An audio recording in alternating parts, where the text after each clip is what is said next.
During August of 1966, the dead bodies of two men were found on a hillside in Brazil. Much of what was discovered at the scene would leave authorities baffled and has never been fully understood. What we are left with is a 50-year-old mystery known as the Lead Masks of Vintém Hill. Rio de Janeiro. Literally translated, it means River of January, except there is no such water source. When Portuguese explorer Gaspar de Lemos landed on the shores of Brazil in January of 1501, he mistook the huge natural harbour to be the mouth of an almighty river, and named it after the month in which it was discovered. He did not come to realise his mistake until much later, and yet the name stuck. Today, Rio de Janeiro is one of the most prominent states in the entire country, and its very name evokes images of a lush tropical paradise, home to stunning beaches, vibrant blue seas, and of course, beautiful people. Despite being one of the smallest of the 27 federative units of Brazil, it has the second largest economy, third largest population, and is home to no fewer than 20 cities, the most notable of which is of course the state's namesake. But just off to the east of that sprawling metropolis lies Niterói, a thriving municipality in its own right.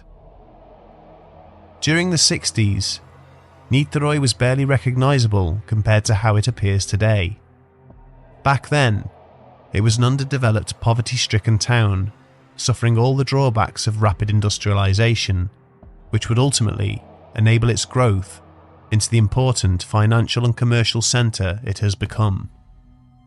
It was also the scene of one of the strangest and most enduring mysteries in Brazil's modern history, a case known internationally as the Lead Masks of Vintém Hill.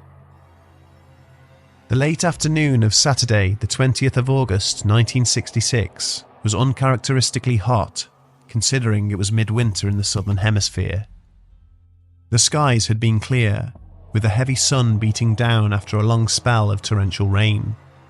As a result, the air in Niterói had become still and humid, as excess moisture evaporated into the atmosphere, and with not even the gentlest of breezes to offer any kind of reprieve from the sticky heat.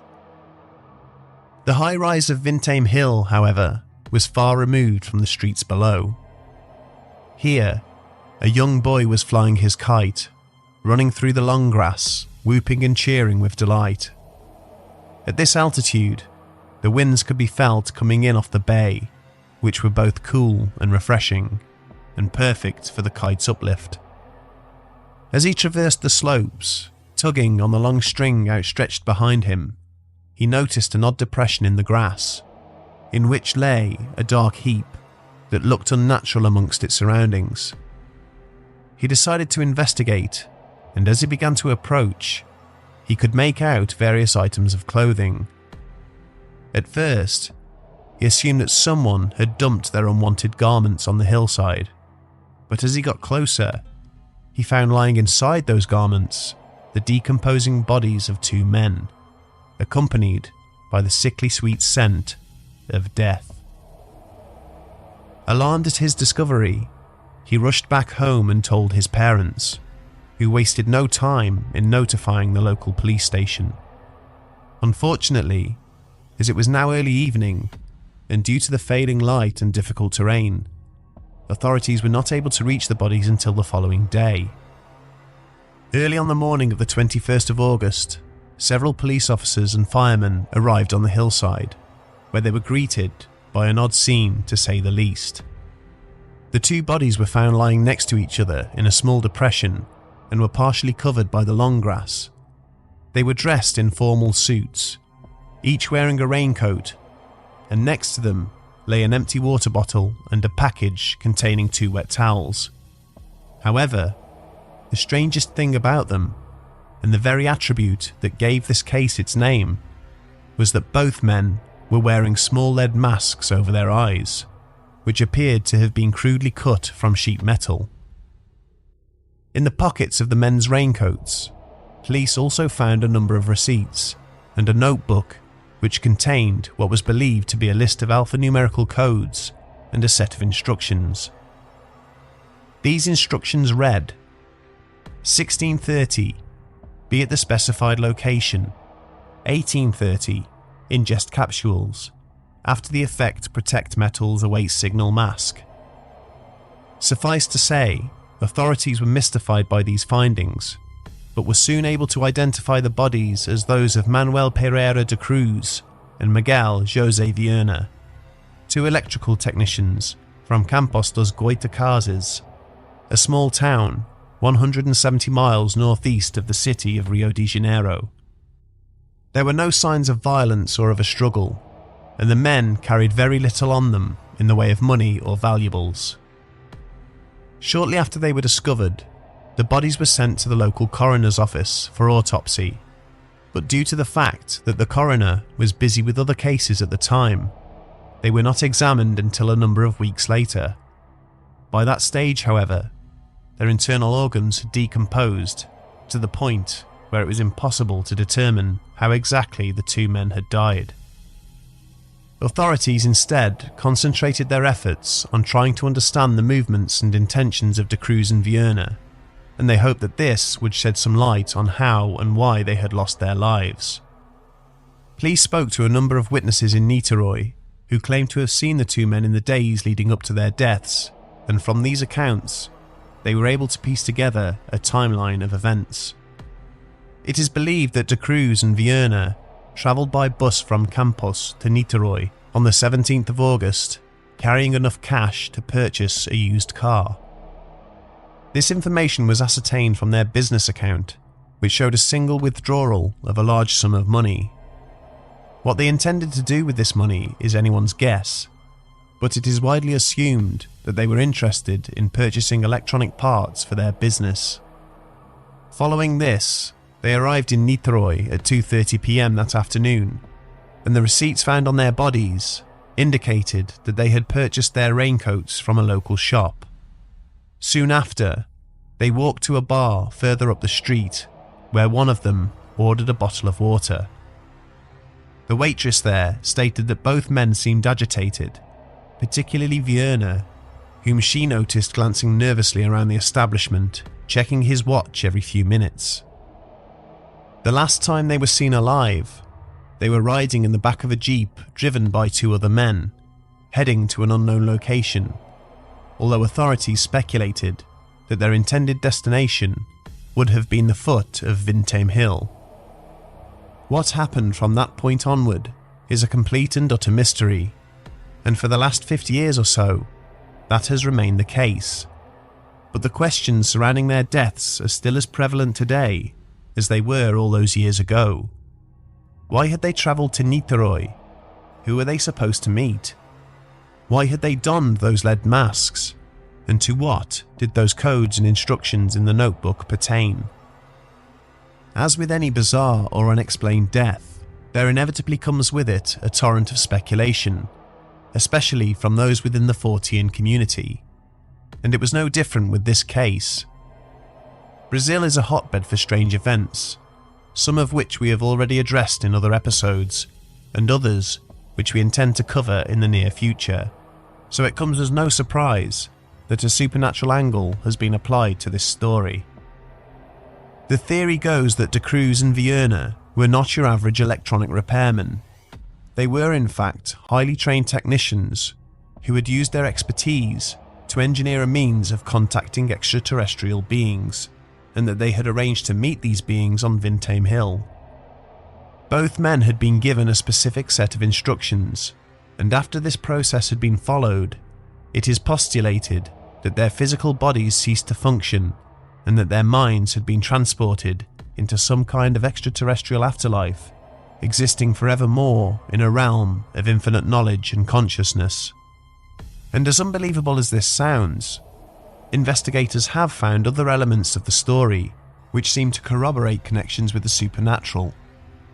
At least two reputable newspapers reported at the time that a resident had seen a bright orange, spheroid-shaped UFO hovering over Vintém Hill on the same evening that De Cruz and Vierna went up there. Secondly, a close friend of the two men, Elcio Gomez, stated that the three of them were all part of a local group calling themselves spiritual scientists. He said that 2 months prior to their deaths, they had built a device in their backyard which they had apparently used to contact otherworldly beings, but that it exploded shortly afterwards. With this in mind, our attention is once again drawn to the writings in the notebook. It was stated that there was a list of alphanumerical codes, and some had theorized that these were encrypted messages received via their device, which translated into the given instructions. If we are to look at those instructions again, it doesn't require much of an imagination to see how such an extraordinary theory has been put forth. 1630, be at the specified location.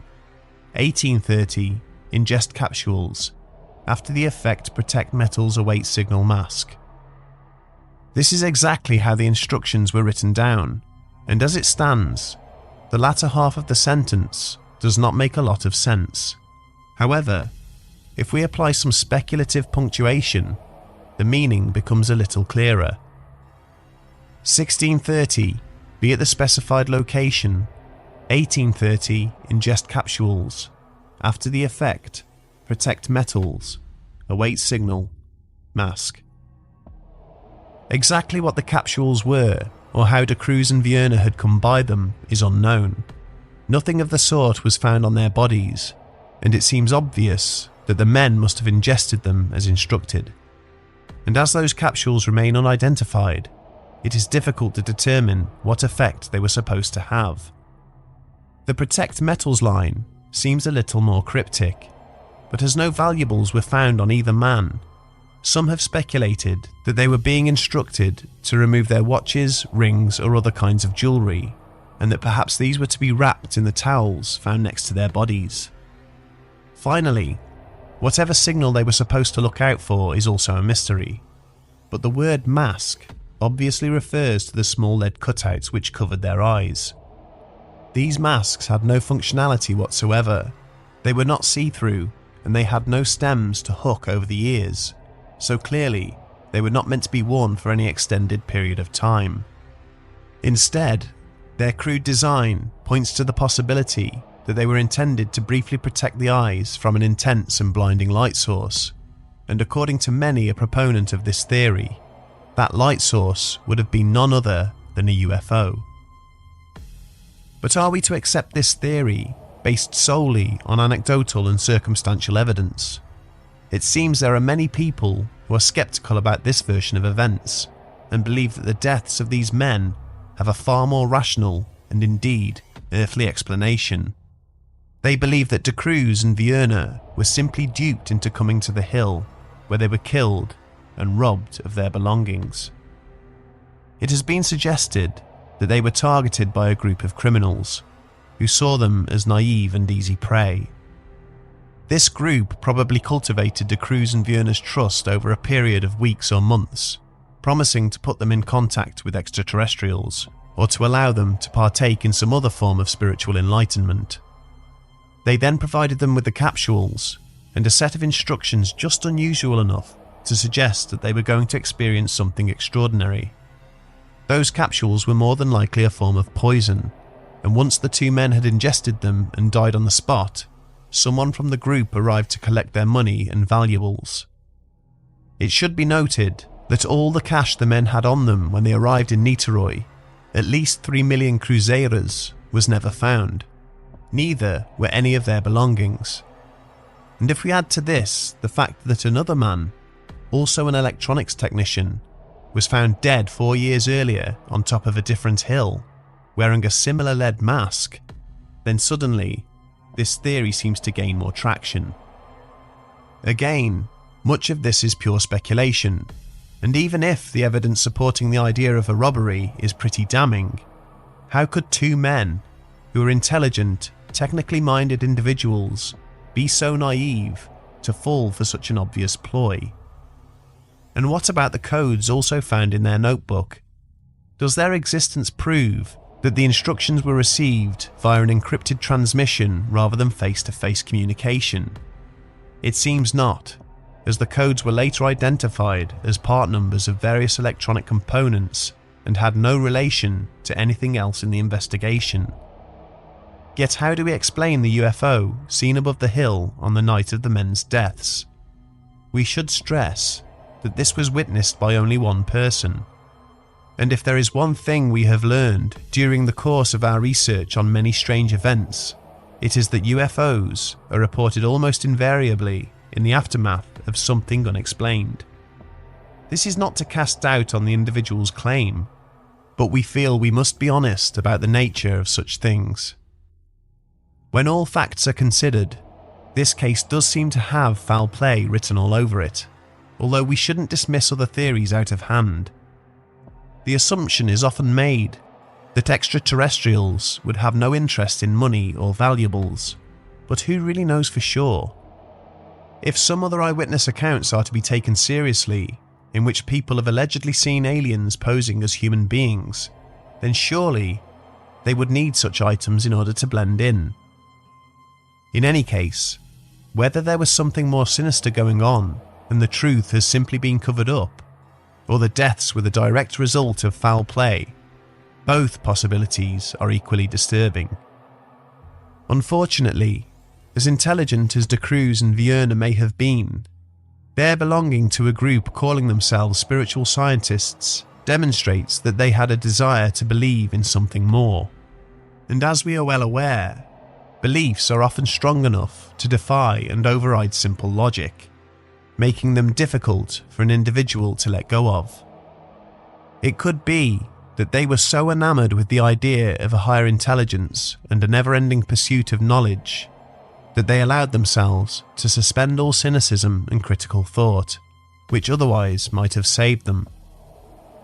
If the idea of robbery is to be accepted, then it is truly sad that two innocent men lost their lives over something as trivial as money.